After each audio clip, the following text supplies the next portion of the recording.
Les bougies auriculaires. Même si nous venions de nous acheter une maison, cela ne devait pas nous empêcher non plus de nous offrir des vacances. Durant cet été de 1987, nous allâmes retrouver mes parents à Yverdon-les-Bains. Et ce fut à partir de ce voyage que les portes de l'avenir dont je rêvais allaient s'ouvrir pour moi. Un jour, en fin d'après-midi, alors que je me trouvais au jardin en compagnie de maman, Anna Dubois, qui passait par hasard en vélo, s'arrêta pour me dire bonjour. Après avoir parlé de ma vie de tous les jours au Canada, ainsi que mes débuts difficiles, mais bien que prometteurs dans le domaine de la massothérapie, elle m'annonçait que, de son côté, elle venait de découvrir une nouvelle source de bien-être, les bougies auriculaires. Comme je lui demandais plus de précisions à leur sujet, elle se contenta de m'inviter cette même soirée à me rendre chez elle pour en savoir davantage. En effet, ce soir-là, elle allait se servir des dites bougies afin de nettoyer les oreilles de sa sœur Palma. J'allais pouvoir, de ce fait, comprendre comment me servir des bougies Yopi. Lorsque j'arrivai à son domicile ce même soir en compagnie de Francine, maman et Sébastien, elle se trouvait dans sa cuisine avec sa sœur cadette. Je me souviens encore de notre surprise générale en voyant Palma assise sur un tabouret, les deux coudes sur le bord de la table, la tête posée sur un oreiller, avec une bougie dans l'oreille. En fait, si l'on parle de bougie, il serait plus juste de dire un tube auriculaire. Car en effet, ce n'étaient pas des bougies faites de cire, mais des tubes composés de toile de lin et de cire d'abeille. Tout en se consumant, sous l'effet de la flamme, de l'hydrate de carbone faisait un appel d'air et allait chercher les déchets de l'oreille humaine en les faisant monter à l'intérieur du tube. Et de cette étroite bougie s'échappait une grosse flamme d'environ 5 centimètres. À dire vrai, notre première impression fut d'assister à une séance de torture. Mais à voir le ravissant sourire de Palma, nous comprîmes vite que c'était loin d'être le cas. Quand la flamme arriva à 5 centimètres de l'oreille, Anna retira le reste de la bougie de l'oreille et la plongea dans un verre d'eau pour en éteindre la flamme. Puis, à l'aide d'une paire de ciseaux, elle coupa la partie restante non carbonisée pour nous montrer les déchets de cérumen qui s'étaient accumulés au fond de l'oreille et que la bougie avait été chercher. Ensuite, ce fut à mon tour. Anna m'invitait à prendre la place de Palma et déposer ma joue sur l'oreiller, préparé à cet effet. Curieux, moi aussi, de ressentir l'effet bienfaisant de ces bougies, je ne voyais malgré tout pas la nécessité de gaspiller 2 d'entre elles, alors que j'avais une ouïe parfaite. Mais elle insista, en argumentant que, même si l'on croyait n'avoir aucun déchet dans le fond de l'oreille, il y en avait tout de même. Convaincu, j'acceptais sa proposition. Dès le début de l'application, je ressentis une sorte de bien-être dans le fond de mon conduit auditif. La chaleur dégagée par la flamme ainsi que son crépitement donnait l'impression d'être assis à côté d'un feu de bois. Une douce chaleur et à la fois un bruit reposant. Lorsqu'Anna eut terminé ses applications, je devais ressentir un dégagement total de mes tympans. Un peu comme si on m'avait retiré une pellicule de plastique qui, auparavant, les isolait de l'air ambiant. De plus, j'avais soudainement l'impression que ces dames s'étaient mises à hausser le ton de leur voix, à parler plus fort qu'elles le faisaient auparavant. Mais lorsque la base des bougies furent ouvertes, je n'eus aucune difficulté à comprendre pourquoi désormais mon ouïe était devenue soudain plus sensible. De gros déchets de couleur brune foncée avaient été extraits de mes conduits auditifs.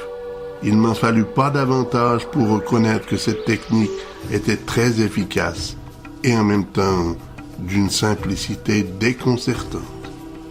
Décidément, celle que j'appelais depuis ma tendre enfance Madame Dubois était pour moi une source inépuisable de découvertes dans le domaine de la médecine douce. 1 an auparavant, grâce à elle, j'avais quitté la Suisse avec l'appareil Stimulgesic 2000 pour soulager les douleurs avec la galvanothérapie. En 1987, toujours grâce à Madame Dubois, j'allais emmener dans mes bagages les bougies Yopi. Et j'étais loin de me douter que c'était ces dernières qui allaient indirectement me permettre de réaliser mon rêve, posséder ma propre école de massage. Mais la route allait être longue avant cela.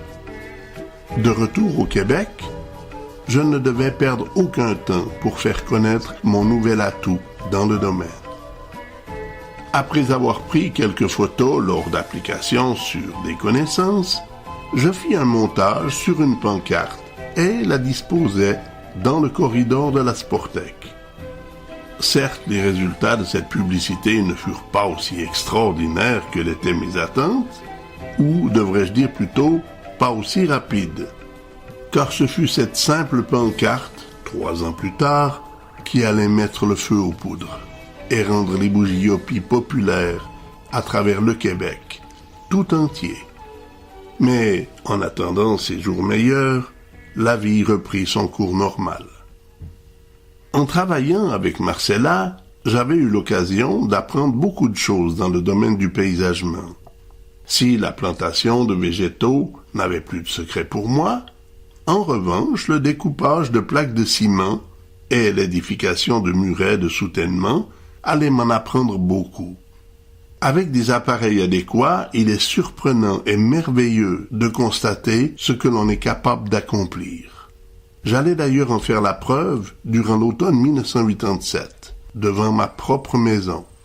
Après avoir supprimé la clôture en bois qui isolait notre devant de maison de notre entrée de cour, je décidai de fabriquer une bordure pour isoler la terre du stationnement.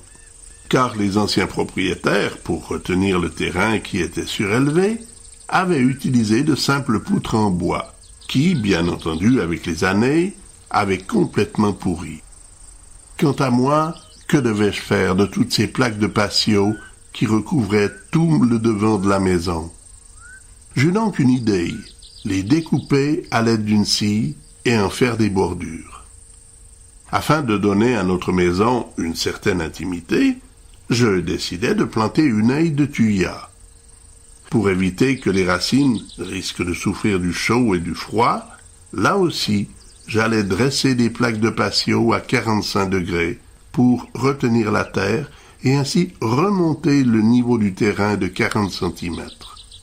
Avec les matériaux que j'avais à ma disposition, j'étais parvenu à remplacer puis créer des bordures à la fois esthétiques, robustes et définitive, et cela en bordure de toute notre propriété.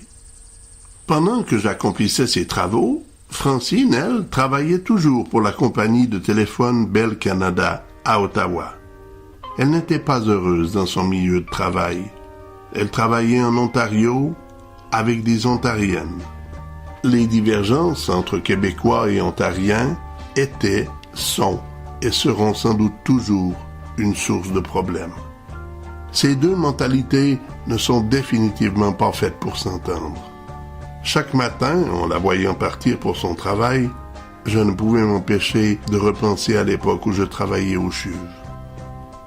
Lorsque tous les matins, jour après jour, semaine après semaine, on se lève pour aller retrouver des personnes qui ne vous aiment pas, c'est un poids extrêmement difficile à supporter. À plusieurs reprises, elle avait demandé d'être transférée, mais hélas, c'était changer un mal pour un mal. De mon côté, mes revenus irréguliers et incertains, tant dans le paysagement que dans le massage, ne lui permettaient pas encore de quitter son emploi avec espoir d'en trouver un meilleur. Elle faisait donc preuve de courage et de continuité. De son côté, Sébastien grandissait et donnait des signes qu'il avait besoin de se divertir. Francine lui proposa de devenir membre des Louveteaux, et il accepta. De côtoyer des jeunes de son âge allait développer en lui le sens du partage et de la sociabilité. À plusieurs reprises, cette société allait organiser des camps en pleine nature. En effet, la popularité de cette société leur permettait de posséder différentes bâtisses en forêt, au bord des lacs, un peu partout. Il n'était donc pas rare qu'ils passent des fins de semaine en pleine nature, comme je l'avais fait moi aussi lorsque je faisais partie des cadets à Yverdon, dans les années 60. Faut-il nous quitter sans espoir de retour? Faut-il nous quitter sans espoir de nous revoir un jour? Ce n'est qu'un au revoir, mes frères, ce n'est qu'un au revoir. Oui, nous reverrons, mes frères, ce n'est qu'un au revoir. Formons de nos mains qui s'enlacent au déclin de ce jour. Formons de nos mains qui s'enlacent une chaîne d'amour. Ce n'est qu'un au revoir, mes frères, ce n'est qu'un au revoir. Oui, nous reverrons, mes frères, ce n'est qu'un au revoir. Car Dieu qui nous voit tous ensemble et qui va nous bénir, car Dieu qui nous voit tous ensemble saura nous réunir. Ce n'est qu'un au revoir, mes frères, ce n'est qu'un au revoir. Oui, nous reverrons, mes frères, ce n'est qu'un au revoir. Monsieur Monde. Une année encore venait de s'écouler, et malgré la qualité de mes massages, malgré les prix relativement bon marché que je demandais, je n'avais que 4 à 5 massages par semaine. Bien que très patient de nature, je commençais tout de même par trouver que le but que je m'étais fixé, 5 massages par jour, était encore loin d'être atteint. Mais je ne pouvais pas m'arrêter. Ce n'était même pas envisageable. Alors, je devais chercher ailleurs, où les gens seraient motivés et intéressés à venir se faire masser. En me souvenant du passé, je ne pouvais oublier le fait que mes débuts dans le massage avaient eu lieu dans un centre sportif ou salle de musculation. Et si c'était à ces endroits-là que je devais faire connaître mon massage? Je n'avais rien à perdre et tout à gagner à me lancer ces nouveaux défis. J'allais donc contacter tous les endroits où les sportifs pratiquaient le culturisme. À quelques reprises, on m'avait parlé d'un centre de conditionnement physique où les gens de niveau aisé allaient parfaire leurs conditions physiques. Ce centre était situé dans l'un des plus chics hôtels de Hull, l'hôtel Château-Cartier. Le gérant de ce centre semblait confiant que les services que je me proposais d'offrir à sa clientèle auraient beaucoup de succès. Mais il lui fallait commencer par aménager un local où je pourrais pratiquer mes massages. Pour cela, j'allais devoir faire preuve d'une très grande patience, car l'homme en question était loin d'être un homme d'action. Pour me faire patienter, il m'avait offert gratuitement de pouvoir me servir de toutes les installations mises à disposition des membres. Je pouvais donc travailler ma musculature avec des poids libres, comme je le faisais au Physique Centre de Claude Desnervaux, à Yverdon-les-Bains. Ce que je fis d'ailleurs. Je pouvais également avoir accès à la piscine couverte de l'hôtel. Mais je dois reconnaître, chaque fois que je désirais aller prendre un bain, le bassin était occupé par des personnes âgées. Et même s'il y avait encore largement de place pour moi dans ce bassin, je perdais soudainement l'envie d'y aller me rafraîchir. Par contre, l'hôtel possédait également un bain turc. Durant mon adolescence, j'allais souvent prendre des saunas, toujours au Physique Center. Mais un sauna dans un bain de vapeur était pour moi une grande première. De toute évidence, ce nouveau lieu de travail m'offrait des à-côtés très intéressants. Malheureusement, Le responsable des lieux n'était pas aussi énergique et homme d'action que l'était Larry Green, le gérant de la Sportec. Après 1 mois ou 2 d'attente, afin de pouvoir disposer d'un local, je mis un terme à ma candidature au centre sportif de l'hôtel Château-Cartier.